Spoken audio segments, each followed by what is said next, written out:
y en a marre des parents. À un moment de sa vie de parent, on a l'impression d'avoir tourné la tête juste quelques instants, et pourtant, quand on regarde de nouveau, ce n'est plus comme avant.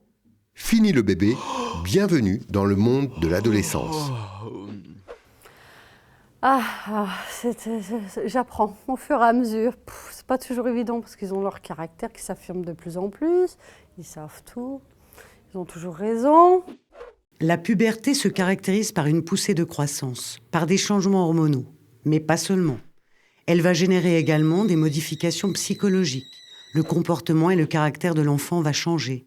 Il se forge une identité. Fait très attention à sa personne, commence déjà... Voilà, c'est un garçon, donc on sent que j'ai ma voix a changé. Bah oui, j'ai grandi, C'est par rapport aux copains, je veux être bien, je veux pas qu'on se moque de moi. L'autre fois, elle avait des lunettes roses, elle me fait « Maman, ça fait petite fille, tu peux pas m'acheter d'autres lunettes ?» Pour se construire, l'ado a besoin d'aller chercher de nouveaux centres d'intérêt au-delà du cercle familial.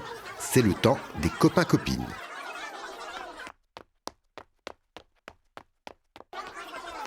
Si l'enfant devient distant avec ses parents, ce n'est pas pour rompre le lien, c'est pour découvrir autre chose, pour créer des relations sociales, pour chercher de nouveaux repères.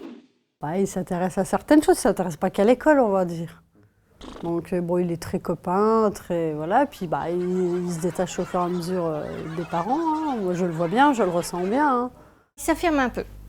Il aime bien sortir, il aime bien, s'isoler aussi. Hein. C'est un enfant qui aime bien s'isoler aussi, mais il cache des choses. Et c'est difficile de ne plus tout savoir de la vie de son enfant, d'apprendre à respecter sa sphère d'intimité, en pleine construction. Le tout sur fond de contestation de l'autorité des parents et du bien fondé des règles établies par les adultes. On a les débuts de rébellion, les débuts de je veux pas ci, je veux pas ça, je veux faire comme ci et comme ça. Ça commence quoi. Ça veut jouer les adultes parce que ça parle mal, parce que ça veut plus aller en cours ou ça veut faire ses choix et on n'est pas spécialement d'accord parce qu'on reste des parents donc on veut les pousser au mieux. Ils sont pas très d'accord.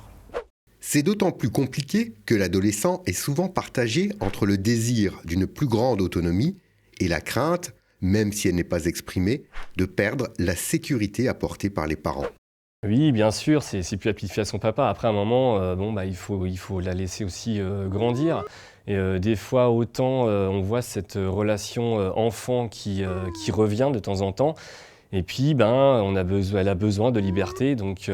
Et c'est ça qui est difficile dans la préadolescence et l'adolescence, parce qu'on ne sait jamais sur quel pied danser. Elle veut faire encore le petit bébé, faire « Maman, aide-moi un petit peu, mais laisse-moi tranquille, je veux faire toute seule. » Donc, faut gérer le truc, faut te mettre entre les deux, quoi. Comment sécuriser l'enfant qui s'éloigne ? Comment conserver le lien avec l'ado ? À un moment, il va falloir faire évoluer les règles, les adapter, accepter une perte d'emprise sur son enfant, lui faire confiance. Vous pouvez un peu le lâcher, car même quand il est loin, il y a toujours une part de vous avec lui, le fruit de l'éducation que vous lui avez donnée. Ce qui ne veut pas dire laisser faire n'importe quoi. Les ados attendent des règles, même si c'est pour les contester ou les négocier. Il faut savoir être souple et dur à la fois. Enfin, je veux dire, il ne faut pas trop leur laisser passer de choses non plus. Et puis, il ne faut pas non plus trop leur serrer la vis, parce que c'est là où plus on leur interdit et plus ils veulent en faire. Hein. Puis ça, c'est avant l'adolescence déjà que ça commence. On ne va pas toujours être derrière eux. Donc il faut qu'ils prennent leur indépendance, mais pas trop vite. Voilà, tout doucement, toujours en demandant l'autorisation, mais moi je les laisse faire. De toute façon, il faut lâcher prise, même si c'est pas évident pour nous, parce qu'on se dit, si tu fais une bêtise, attention, voilà. Mais je pense qu'à un moment, il faut le faire, parce que sinon, on les aide pas non plus de ce côté-là, quoi. Moi, j'ai comme principe de dire, on ne fait pas des enfants pour soi, on les fait pour les faire grandir. Donc, je prends sur moi et je les laisse grandir, en essayant quand même de les cadrer un peu pour pas qu'ils fassent de bêtises. Mais bon, à un moment ou à un autre, ils sont toujours tentés, les ados, de partir vers le mauvais chemin. Il faut les recadrer un peu. Bon, c'est pas toujours évident pour les parents. Avec le temps, j'ai fini par leur faire confiance parce qu'elles m'ont montré avec leur comportement, avec leurs copines et tout le reste, que je pouvais leur faire confiance. Donc, j'ai lâché du lest. Soyez souple, à l'écoute, définissez avec l'ado les règles et les limites. Maintenez le dialogue, même si parfois vous avez l'impression de vous heurter à un mur. Il y a moyen d'éviter les conflits et les crises que l'on associe généralement à cette période d'adolescence. Dans la majorité des cas, cela se passe finalement, avec le recul, plutôt bien.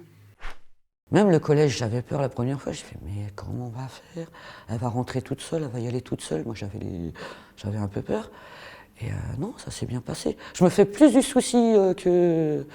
Enfin, je vois tout noir et en fait, non. En fait, c'est tout simple, c'est un petit tapis, il faut continuer. Puis, voilà. En fin de compte, je ne sais même pas s'ils ont fait une crise parce que c'était des enfants calmes, ils écoutaient, j'ai pas eu un seul problème. Voilà, ils ont fait ils ont grandi comme ça.